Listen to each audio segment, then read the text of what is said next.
ओम शांति। आज की अव्यक्त मुरली का शीर्षक है महिमा योग्य कैसे बने। बाबा ने कहा, सदा उपराम अवस्था में रहने के लिए विशेष किन दो बातों की आवश्यकता है, क्योंकि वर्तमान समय उपराम अवस्था में रहने के लिए हर एक नंबरवार पुरुषार्थ कर रहा है। वह दो बातें कौन सी आवश्यक है जिससे सहज ही उपराम स्थिति में स्थित हो सकते हो। याद तो है, लेकिन उनमें भी दो बातें कौन सी हैं वह सुना। दो बातें दो शब्दों में सुनाओ। अभी तो सारे ज्ञान के विस्तार को सार रूप में लाना है ना। शक्तियाँ विस्तार को सार में सहज कर सकती हैं। अपने अनुभव से सुनाओ। उपराम अवस्था व साक्षीपन की अवस्था, बात तो एक ही है। उसके लिए दो बातें यही ध्यान में रहे। एक तो मैं आत्मा, महान आत्मा हूँ। दूसरा, मैं आत्मा अब इस पुरानी सृष्टि में व इस पुराने शरीर में मेहमान हूँ। तो महान और मेहमान, इन दोनों स्मृति में रहने से स्वतः और सहज ही जो भी कमजोरियाँ व लगाव के कारण उपराम स्थिति न रह आकर्षण में आ जाते हैं, वह आकर्षण समाप्त हो उपराम हो जाएंगे। महान समझने से जो साधारण कर्म व साधारण संकल्प व संस्कारों के वश चलते हैं, वह सभी अपने को महान आत्मा समझने से परिवर्तित हो जाते हैं। स्मृति महान की होने कारण संस्कार व संकल्प व बोल व कर्म सभी चेंज हो जाते हैं। इसलिए सदैव महान और मेहमान समझकर चलने से वर्तमान में और भविष्य में और फिर भक्ति मार्ग में भी महिमा योग्य बन जाएंगे। अगर मेहमान व महान नहीं समझते तो महिमा योग्य भी नहीं बन सकते। महिमा सिर्फ भक्ति में नहीं होती, लेकिन सारा कल्प किस न किस रूप में महिमा योग्य बनते हो। सतयुग में जो महान अर्थात विश्व के महाराजन व महारानी बनते हैं, तो प्रजा द्वारा महिमा की योग्य बनते हैं। भक्ति मार्ग में देवी व देवता के रूप में महिमा योग्य बनते हैं।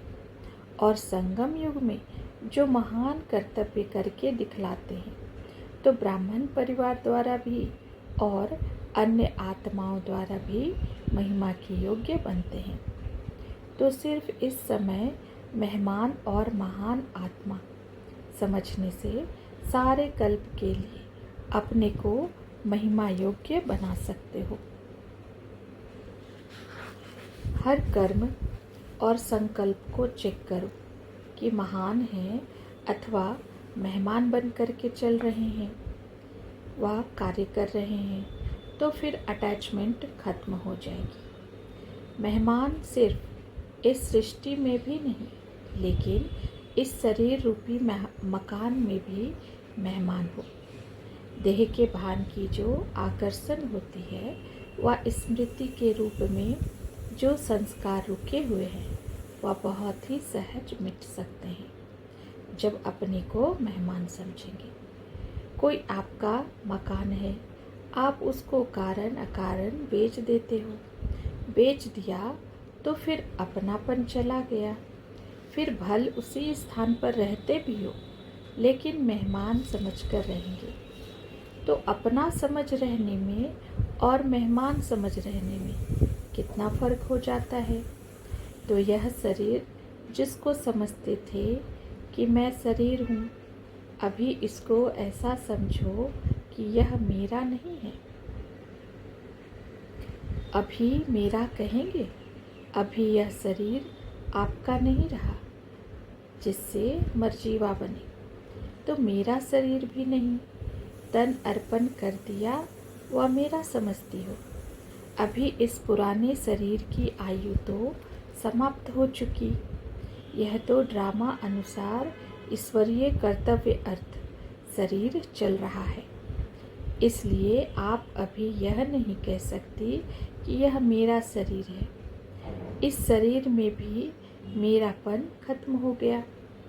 अभी तो बाप ने आत्मा को कर्म करने के लिए यह टेम्परेरी लोन के रूप में दिया है।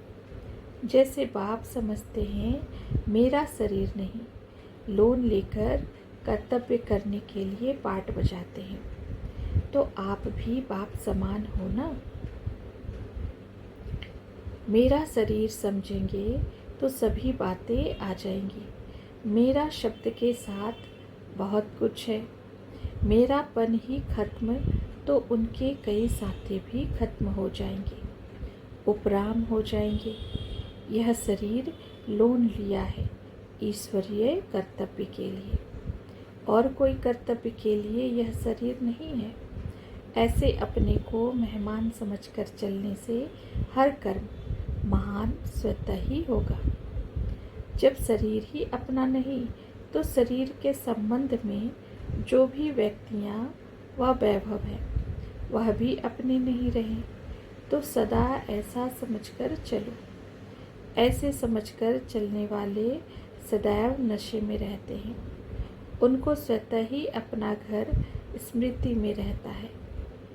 ना सिर्फ घर, लेकिन 6 बातें जो बाप के प्रति सुनाते हो वह सभी स्वतः स्मृति में रहती है। तो जैसे बाप का परिचय देने के लिए सार रूप में सुनाते हो, उसमें सारा ज्ञान आ जाता है। वह सार 6 बातों में सुनाते हो, तो अपने को अगर मेहमान समझकर चलते हो तो अपनी भी 6 बातें सदा स्मृति में रहेंगी। नाम सर्वोत्तम ब्राह्मण है, रूप शालिग्राम है। इसी प्रकार से समय की स्मृति, घर की स्मृति, कर्तव्य की स्मृति, वर्षे की स्मृति स्वतः ही रहती है। सारा ज्ञान जो विस्तार में इतना समय सुना है वह सार रूप में आ जाता है। जो भी बोलेंगे वह कर्म करेंगे, उसमें सार भरा होगा, असार नहीं होगा। असार अर्थात व्यर्थ। तो आपके हर बोल और कर्म में सारे ज्ञान का सार होना चाहिए। वह तब होगा जब सारे ज्ञान का सार बुद्धि में होगा। सदा नशे में रहने से ही निराशा लगा सकेंगे, निशाना लगा सकेंगे। अगर नशा नहीं तो निशाना ही नहीं लगता है। सारे ज्ञान का सार 6 शब्दों में बुद्धि में आने से सारा ज्ञान रिवाइज हो जाता है। तो नशा कम होने कारण निशाना ऊपर नीचे हो जाता है। अभी अभी फुल फोर्स में नशा रहता, अभी अभी मध्यम हो जाता है। नीचे की स्टेज तो खत्म हो गई ना। नीचे की स्टेज क्या होती है? उसकी अविद्या होनी चाहिए। बाकी श्रेष्ठ और मध्यम की स्टेज। मध्य की स्टेज में आने के कारण रिजल्ट व निशाना भी मध्यम ही रहेगा। वर्तमान समय अपनी स्मृति की स्टेज में, सर्विस की स्टेज, दोनों में अगर देखो तो रिजल्ट मध्यम दिखाई देगी। मेजॉरिटी कहते हैं जितना होना चाहिए उतना नहीं है। उस मध्यम रिजल्ट का मुख्य कारण यह है कि मध्यकाल के संस्कारों को अभी तक पूरी रीति भस्म नहीं किया है। तो यह मध्यकाल के संस्कार अर्थात द्वापर काल से लेकर जो देह अभिमान व कमजोरी के संस्कार भरते गए हैं, उनके वश होने कारण मध्यम रिजल्ट दिखाई देती है। कंप्लेन भी यही करते हैं कि चाहते नहीं हैं, लेकिन संस्कार बहुत काल के होने कारण फिर हो जाता। तो इस मध्यकाल के संस्कारों को पूरी रीति भस्म नहीं किया है। डॉक्टर लोग भी बीमारी के जर्म्स को पूरी रीति खत्म करने की कोशिश करते हैं। अगर एक अंश भी रह जाता है तो अंश से वंश पैदा हो जाता। तो इसी प्रकार मध्यकाल के संस्कार अंश रूप में भी होने कारण आज अंश है, कल वंश हो जाता है। इसी के वशीभूत होने कारण जो श्रेष्ठ रिजल्ट निकलनी चाहिए वह नहीं निकलती। कोई से भी पूछो कि आप अपने आप से संतुष्ट, अपने पुरुषार्थ से, अपनी सर्विस से व अपने ब्राह्मण परिवार के संपर्क से संतुष्ट हो तो सोचते हैं, भल हाँ करते भी हैं, लेकिन सोच कर करते हैं, फलक से नहीं करते। अपने पुरुषार्थ में, सर्विस में और संपर्क में, तीनों में ही सर्व आत्माओं के द्वारा संतुष्टता का सर्टिफिकेट मिलना चाहिए। सर्टिफिकेट कोई कागज पर लिखत नहीं मिलेगा, लेकिन हर एक द्वारा अनुभव होगा। ऐसे सर्व आत्माओं के संपर्क में अपने को संतुष्ट रखना व सर्व को संतुष्ट करना, इसी में ही जो विजयी बनते हैं वही अष्ट देवता विजयी रत्न बनते हैं। दो बातों में ठीक हो जाते, बाकी जो यह तीसरी बात है उसमें यथाशक्ति और नंबरवार है तो सभी बातों में नंबरवार, लेकिन इस बात में ज़्यादा है। अगर तीनों में संतुष्ट नहीं तो श्रेष्ठ व अष्टरत्नों में नहीं आ सकते। पास विद ऑनर बनने के लिए सर्व द्वारा संतुष्टता का पासपोर्ट मिलना चाहिए। संपर्क की बात में कमी पड़ जाती है। संपर्क में संतुष्ट रहने और संतुष्ट करने की बात में पास होने के लिए कौन सी मुख्य बात होनी चाहिए? अनुभव के आधार से देखो, संपर्क में असंतुष्ट क्यों होते हैं?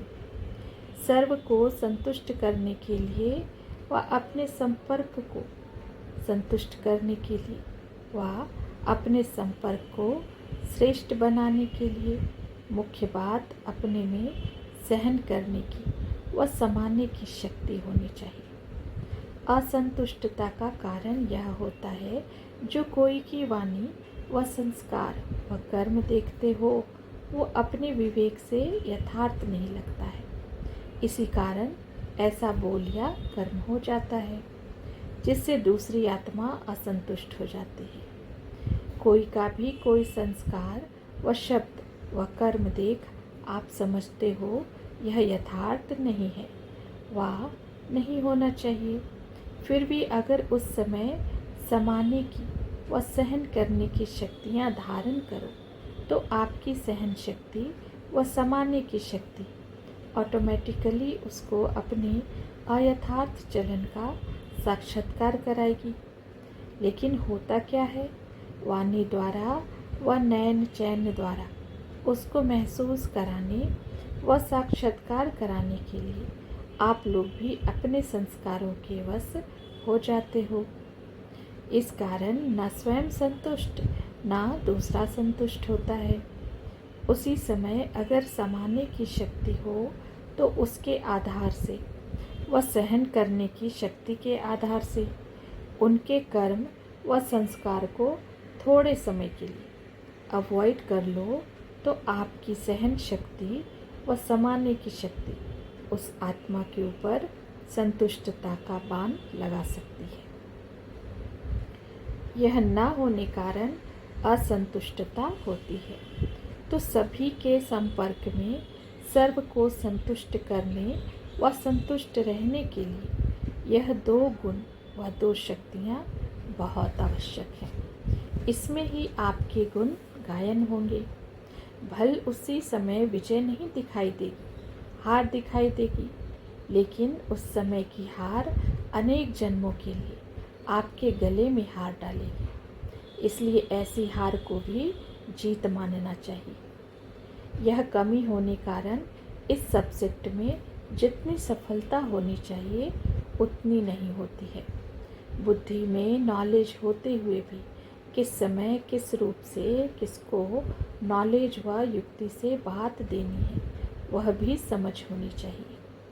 समझते हैं मैंने उनको शिक्षा दी, लेकिन समय नहीं है, उनकी समर्थी नहीं है, तो वह शिक्षा का काम नहीं करती है। जैसे धरती देखकर और समय देखकर बीज बोया जाता है, तो सफलता भी निकलती है।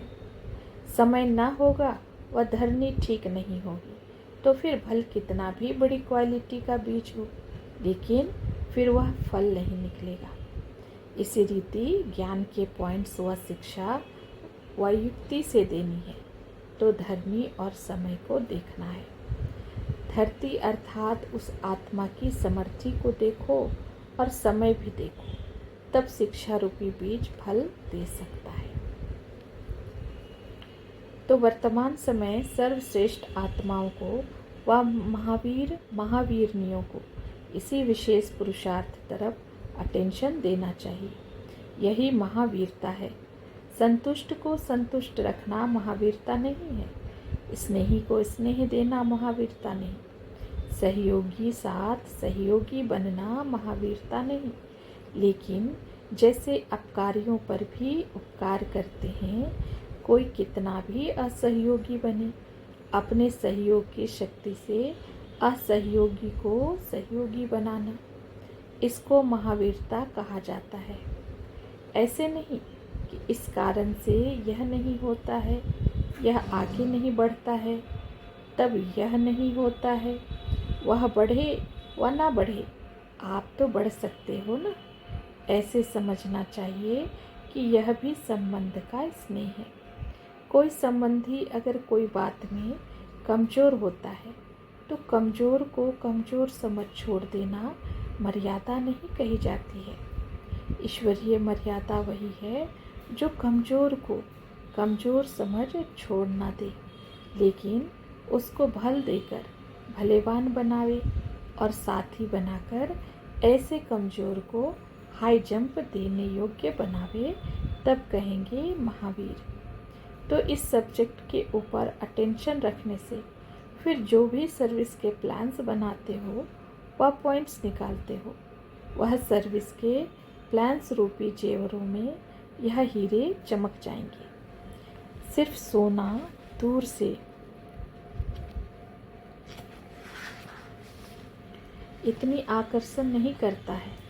अगर सोने के अंदर हीरा होता है तो वह दूर से ही अपने तरफ आकर्षित करता है। प्लान्स बनाते हो वह तो भल बनाओ, लेकिन प्लान में यह जो हीरा है उसको हर एक अपने आप में लगाकर फिर प्लान को प्रैक्टिकल में करो, तो फिर सारे विश्व में जो आवाज़ फैलाना चाहते हो उसमें सफलता मिल सकेगी। दूर दूर की आत्माएं इस हीरे पर आकर्षित हो जाएंगी। अच्छा, ओम शांति।